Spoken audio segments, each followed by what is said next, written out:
Very good morning class.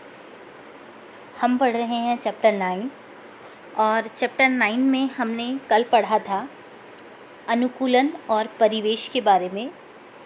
कोई भी जीव जंतु जो होते हैं वो जिस परिवेश में रहते हैं उस परिवेश के अनुसार ही उनमें अनुकूलन पाए जाते हैं।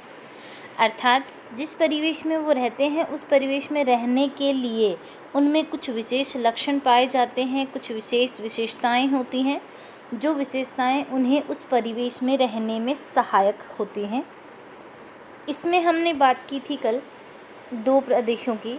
एक तो हमने बात की थी ध्रुवीय प्रदेशों की और एक हमने बात की थी मरुस्थल प्रदेशों की। मरुस्थल में हमने उदाहरण देखा था ऊँट का, ध्रुवीय प्रदेशों में भालू, और अगर हम बात करें जल के अंदर जलीय परिवेश की हम बात करें तो हमने मछलियों के बारे में पढ़ा था।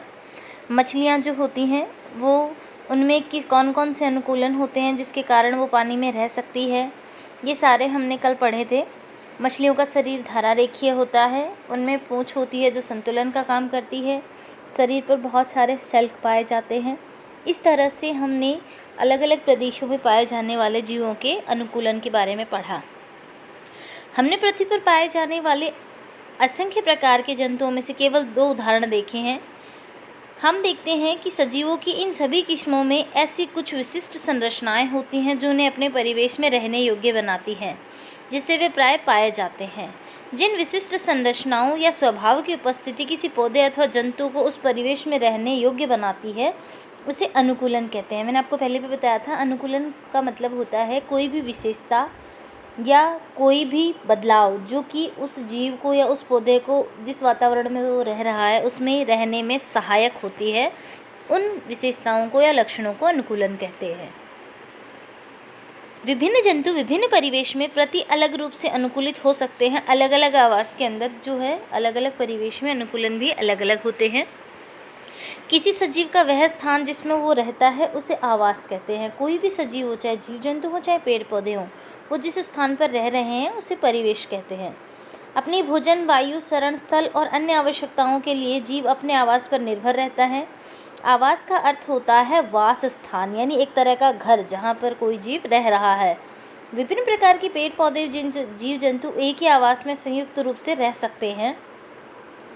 अगर हम बात करें स्थलीय आवास की, ज़मीन पर जो जीव रहते हैं, स्थल पर पाए जाने वाले पौधे और जंतुओं का आवास स्थलीय आवास कहलाता है। जल में पाए जाने वाले जो जीव होते हैं वो जल में रह रहे हैं तो उनका आवास क्या होगा? जलीय आवास होता है। और जो मरुस्थल में पाए जाते हैं उनका आवास मरुस्थलीय आवास होता है। घास, वन के मैदान, मरुस्थल, तटीय पर्वतीय क्षेत्र स्थलीय आवास के कुछ उदाहरण हैं। जलाशय, दलदल, झील, नदियाँ, समुद्र जहाँ पौधे और जंतु दोनों रहते हैं इसे कहते हैं जलीय आवास। विश्व के विभिन्न भागों में पाए जाने वाले घने वनों, घास के मैदानों, मरुस्थलों, तटीय एवं पर्वतीय क्षेत्रों में भी बहुत विषमताएं होती हैं। विषमताओं का मतलब होता है विभिन्नताएं। यह सभी जलीय आवासों के लिए भी सत्य है। देखो, अगर हम किसी भी आवास की बात करें तो किसी भी आवास में 2 तरह के घटक होते हैं। एक तो होता है जैव घटक और एक होता है अजैव घटक। जैव घटक के अंदर सभी सजीव आते हैं जिसमें पेड़ पौधे जीव जंतु शामिल हैं, और अजैव घटकों में निर्जीव जो घटक होते हैं सभी वो आते हैं। मिट्टी है, जल है, जलवायु है, ये सारे अजैव घटकों के अंदर आते हैं। सूर्य का प्रकाश एवं ऊष्मा भी परिवेश में अजैव घटक है। जैव घटकों के अंदर सजीव होंगे और अजैव घटकों के अंदर निर्जीव। हम जानते हैं कि कुछ पौधों को पौधे बीजों से उगते हैं। आइए बीज के अंकुरण से नए पौधे के बनने की क्रिया को देखें। देखो, यहाँ पे एक एक्टिविटी दे रखी है।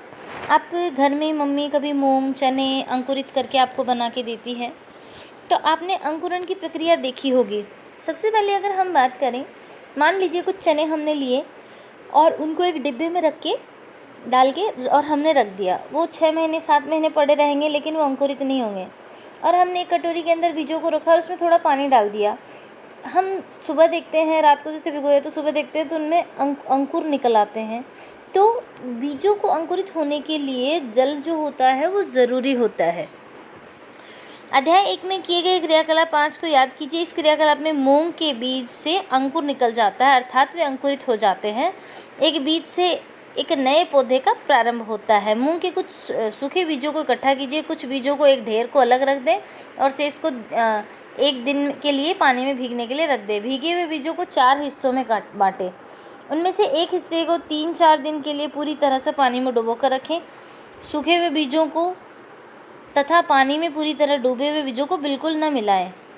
भीगे बीजों में से एक भाग को धूप वाले कमरे में, दूसरे भाग को पूरे अंधेरे कमरे में रख दें, जिससे कि अलमारी जिसमें धूप नहीं जाती हो। अंतिम भाग को बहुत ही ठंडे वातावरण में रखें।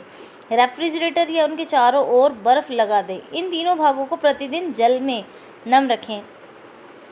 अधिक जल को निकाल दें। कुछ दिन बाद आप देखते हैं कि क्या होता है। देखो, ये गतिविधि मैं आपको समझाती हूँ। हम क्या करेंगे, बीज जो हैं उनको एक दिन के लिए भिगो के रख देंगे और उसके बाद जैसे रात को भिगोया, सुबह उनको निकाला, उसके बाद उनको 4 अलग अलग हिस्सों में रखेंगे। उनमें से कुछ बीजों को तो हम अंधेरे कमरे में रख देंगे जहाँ पे बिल्कुल भी रोशनी नहीं जाती हो। कुछ बीजों को हम पानी के अंदर ही डुबो के रख देंगे, पानी के अंदर डूबे हुए हैं वो। कुछ बीजों को सामान्य धूप में रखेंगे और उनमें कुछ पानी भी डालते रहेंगे। और कुछ बीजों को हम क्या करेंगे, यानी जो फ्रीज़र होता है, फ्रिज के फ्रीजर में रख देंगे जहाँ पे चारों तरफ बर्फ़ है। 2-3 दिन के लिए छोड़ते हैं। 2-3 दिन के बाद हम देखते हैं कि जिन बीजों को हमने अंधेरे कमरे में रखा था उनमें भी अंकुरण इतना नहीं हुआ और जिनको फ्रीजर में रखा था उनमें भी जो है अंकुर और वृद्धि नहीं करता है। जिन बीजों को पानी के अंदर डुबो के रखा था उनमें भी अंकुर वृद्धि नहीं करता है, लेकिन जिनको हमने धूप में रखा था थोड़े पानी के अंदर, उनमें अंकुर वृद्धि करता है। तो इससे ये सिद्ध होता है कि अंकुरण के लिए जल, वायु की हम बात करें, प्रकाश की बात करें, उनकी उचित मात्रा होना आवश्यक है। आज के लिए जो आपके क्वेश्चन है वो क्वेश्चन नंबर 1 आपका है, जैविक घटक किसे कहते हैं, और क्वेश्चन नंबर 2 है, अजैविक घटक किसे कहते हैं। इनके उदाहरण भी लिखने हैं। जैविक घटक किसे कहते हैं, उदाहरण लिखिए। और क्वेश्चन नंबर 2 है, अजैविक घटक किसे कहते हैं, उदाहरण लिखिए। क्वेश्चन नंबर 3 है, जलीय आवास किसे कहते हैं। क्वेश्चन नंबर 4, स्थलीय आवास किसे कहते हैं। और क्वेश्चन नंबर 5, आवास किसे कहते हैं। ये 5 क्वेश्चन आपको करने हैं और किसी भी क्वेश्चन या टॉपिक में प्रॉब्लम हो तो आप मेरे से पूछ सकते हैं। Thank you.